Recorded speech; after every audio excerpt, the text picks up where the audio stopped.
Queen gave in to every Prince Andrew demand as Royal Lodge stubbornness explained. The late Queen gave in to every demand made by her favourite son Prince Andrew, as an expert gave an insight into why the Duke is refusing to budge from Royal Lodge. Andrew is currently embroiled in a feud with his brother King Charles about the future of the 30-bedroom property. He moved into Royal Lodge in 2004, signing a 75-year lease in the process. But Charles is eager for him to move to a smaller property to cut costs and has even gone as far as removing his security detail. The team tasked with protecting the Duke of York will stand down at the end of this month, with the taxpayer forking out £3 million a year for the 24-hour armed guard. With disgraced Andrew no longer a working royal, the king feels it is a bad look for him to be living in a huge mansion thought to be worth tens of millions of pounds with his ex-wife Sarah Ferguson on the Windsor estate. Hello viewers, please remember to subscribe and click on the notifications bell icon, so you will be notified whenever we upload new cookies about the British royal family. Andrew has already taken steps to secure his own safety, employing a new, cheaper team in a bid to outflank his brother. But royal commentators believe he is merely delaying the inevitable, and would be better advised to leave Royal Lodge.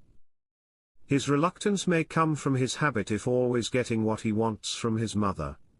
The Queen was thought to favour Andrew, and his more easygoing manner than the more formal Charles.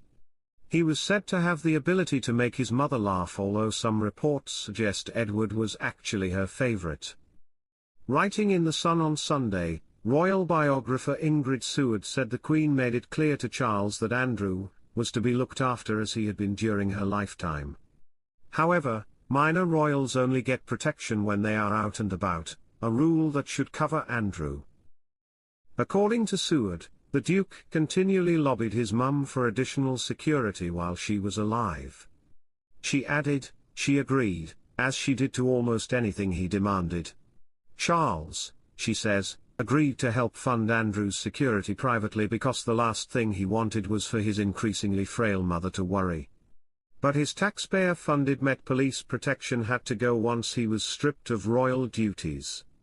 Seward added, Charles still feels quite rightly it is his duty, and his alone, to keep his brother safe, and he will continue to do so. Andrew stepped down from royal duties in 2019 in the aftermath of his disastrous interview with Emily Maitlis, recently turned into drama series A Very Royal Scandal on Amazon Prime. During it, he was quizzed on his relationship with sex offender Jeffrey Epstein. Andrew himself paid an out-of-court settlement to Virginia Giuffre, who said she had been trafficked at the age of 17 to have sex with Andrew. Prince Andrew was read riot act by Prince Philip and Charles after nightmare interview.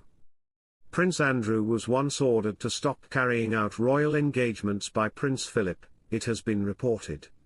The late Queen's husband, who was 98 years old at the time, had retired from royal duties but was still the patriarch of the family.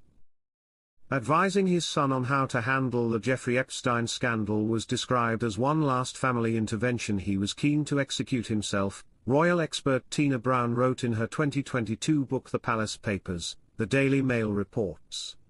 Andrew had been summoned to Sandringham to meet with his father and explain his side of things after his disastrous interview with the BBC's Emily Maitlis on Newsnight. The meeting resulted in the late Duke of Edinburgh asking his son to step down from his royal duties. Andrew's Newsnight encounter has been dramatised in the new Amazon Prime show A Very Royal Scandal, which stars Michael Sheen as the Prince and Ruth Wilson as Ms. Maitlis, and was released last Thursday. An insider at the royal estate previously told the Daily Telegraph, "There was no screaming or shouting. Philip told him in no uncertain terms that he had to step down for the sake of the monarchy. Philip doesn't like trial by the media, but he's realistic enough to realise that Andrew's actions were a danger to the very fabric of the royal family."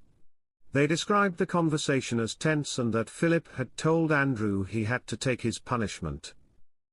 King Charles, then the Prince of Wales and heir to the throne, used the situation as an opportunity to demonstrate his power in the family too.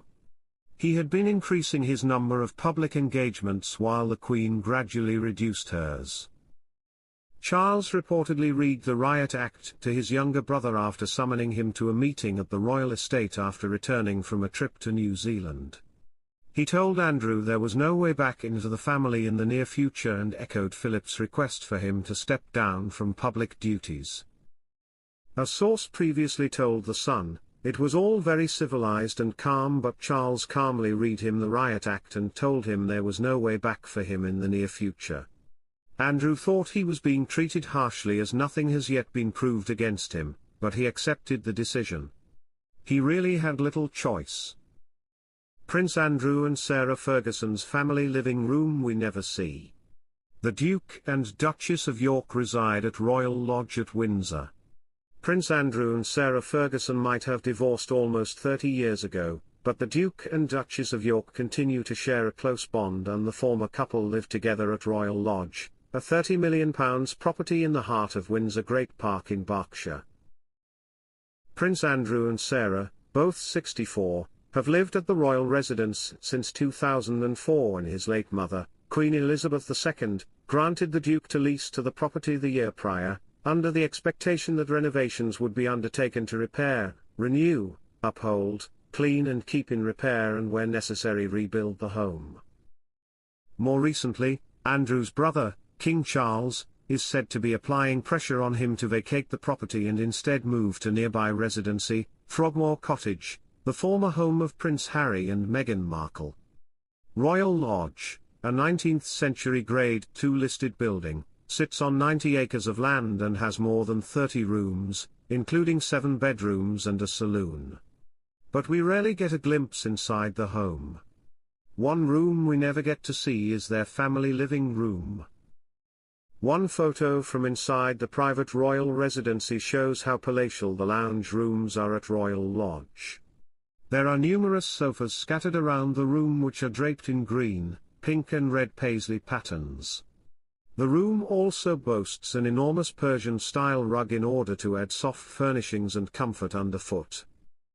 The ceilings are sky-high and the walls leading up to the room have been kept traditional with arched panels, making way for hanging portraits and paintings.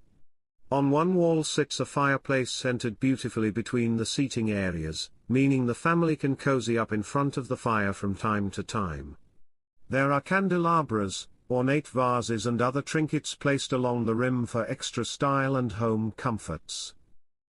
Meanwhile, an enormous chandelier hangs from the ceiling, adding even more glamour and a touch of royalty. Though it's likely that Prince Andrew and Sarah, Duchess of York, who are parents to Princesses Beatrice and Eugenie, have updated the interiors and decor, it's certainly likely that the traditional elements including its regal style have remained to ensure the home holds on to its authenticity. Thanks for watching. Please don't forget to like this video and drop comments, and most importantly don't forget to subscribe and hit the notification bell so you don't miss anything.